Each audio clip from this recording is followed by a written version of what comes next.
میں تو کہتا ہوں اگر 25 سال پہلے میں نے یہ حدیث پڑھی ہوتی تو میں گلی گلی اس کا پیغام پہنچا چکا ہوتا، اور آج کی صورتحال یہ نہ ہوتی کہ روزانہ ایک نئے مسئلے پر ہمیں نیا انتظام کرنا پڑے۔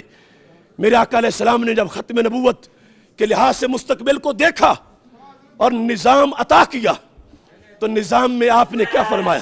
فرمایا لَيَنْتَقِدَنَّ اور الاسلام عُرْوَةً عُرْوَةً، فرمایا ایک ایک کر کے اسلام کے کڑے ٹوٹیں گے، ایک ایک کر کے، قیامت تک کی حالات بتائے۔ فرمایا میری امت میں تمہیں بتاتا ہوں پہلے ہی نہ ٹوٹنے دو تاکہ آگے سب محفوظ رہیں۔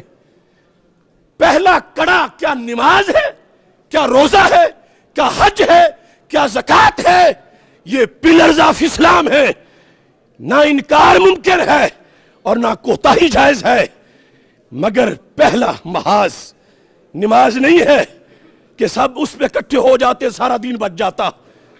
ترتیب دیکھو، علم غیب سے سرکار نے کیا فرمایا وہی ہوا، غیر سمجھ گئے، ہم نہ سمجھ پائے۔ میرے آقا علیہ السلام نے فرمایا ایک ایک کر کے اسلام کا کڑا ٹوٹے گا، جب ایک ٹوٹے گا تو میری امت دوسرا پکڑے گی، دوسرا ٹوٹ جائے گا، تیسرا پکڑے گی، کافر تیسرا توڑ دیں گے۔ پہلے ہی نہ ٹوٹنے دو، سب کٹھے ہو جاؤ پہلے پہ۔ وہ کیا ہے؟ لفظ سنو، فرمایا اولہن نقدن الحکم، فرمایا وہ کڑا جس سے پورا دین بچے گا، نماز بھی، روزہ بھی، حج بھی، زکوٰۃ بھی، فرمایا وہ میری امت کی گورننگ پاور اور نظام حکومت ہے۔ اگر میری امت نظام حکومت اپنا بچا گئی تو ان کے مصلے بھی محفوظ، ان کے آستانے بھی محفوظ، ان کی مسجدیں بھی محفوظ، مدارس بھی محفوظ۔ اور اگر نظام غیروں کو دے دیا تو پھر سب کچھ لٹے گا۔ اب 400 مدارس برما والوں کے کہاں گئے؟ شام کی وہ خانقاہیں، میرے ساتھ وہ حضرات پڑھتے تھے بغداد شریف میں، 5-5 ایکڑ کی خانقاہیں بغداد شریف، عراق اور شام کی، داعش نے اپنی جیلیں بنائیں۔ ایسا کیوں ہوا؟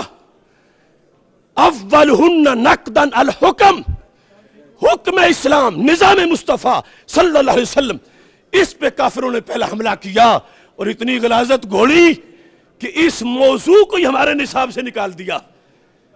پھر آخرہن الصلاۃ، سرکار فرماتی آخری حملہ ہوگا نماز پہ، پہلا نظام پہ ہوگا، اگرچہ پڑھتی تو ہر وقت ہے مگر پہلا نظام پہ ہے۔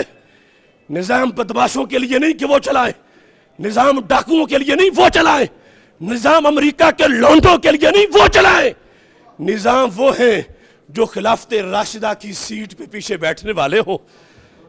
یہ المیہ ہے، ایک ایک مسئلہ آج اس کی حفاظت کے لیے ہمیں نکلنا پڑے گا۔